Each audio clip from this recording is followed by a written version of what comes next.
Hi guys, another day, another e-bike na naman tayo. So ito for today's work, meron tayong ayusin guys na yung ignition key niya ayaw nang gumana. So kung gumana man, pahirapan.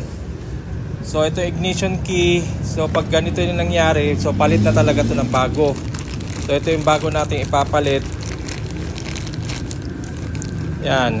So buti na lang meron tayong mga available dito sa e-bike Dumaguete na mga parts na kaagad. Tapos papalitan din natin ng ignition para sa ilaw. So ayan, papaklasin talaga to lahat guys. Napakaraming tornilyong papaklasin dyan para matanggal yan. So ito, napaklas na namin. So ayan, kailangan tanggalin tong ano. Ayan, may bisita pa tayong gagamba. So kailangan tanggalin yan. Tinatanggal na namin. Ito yung ipapalit natin bago.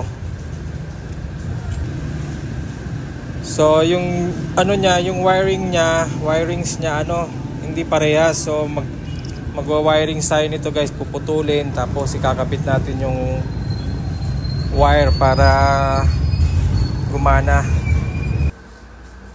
So yan, okay na guys.